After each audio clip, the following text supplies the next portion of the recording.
কত বাসের কারণে কথা বুঝছেন?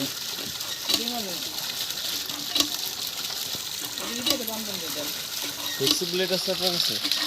দুধের না কাইটে দিই সমান করে চোখাটা চোখা মাথার চোখাটা সেটা দিলাম আবার তো চোখাটা কাটার সাইজ আপনি বাঁধতে দেন, বাঁধলে ভালো হইবে।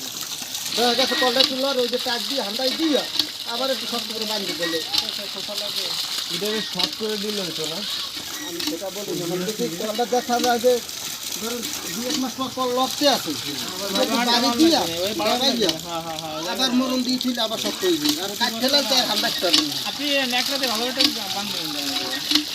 এটা চেঞ্জ করে দেখেন তো না, সে কলটা চেঞ্জ করে দেখেন তো, চেঞ্জ করে দেখেন নাকি এটা? হ্যাঁ হ্যাঁ হ্যাঁ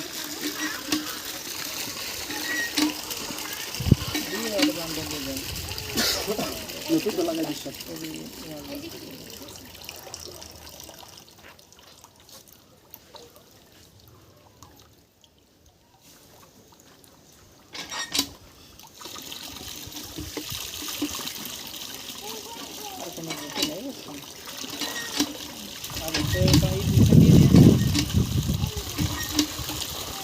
হ্যাঁ, গোবর দিয়ে কাজ হয়েছে, একটু গন্ধ কিন্তু আসবে, এটা চাপের উপর আস্তে আস্তে আস্তে আস্তে।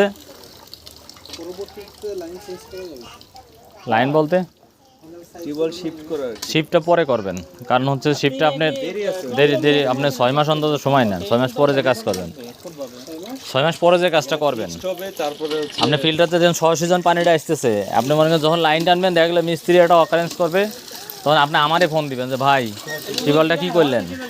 আপনি 6 মাস আগে যখন পার্মানেন্টলি রেগুলার হয়ে যাবে তখন আপনি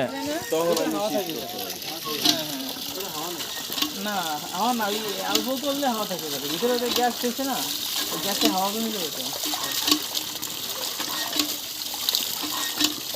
তাই অংশ ছাড়াই দেখতে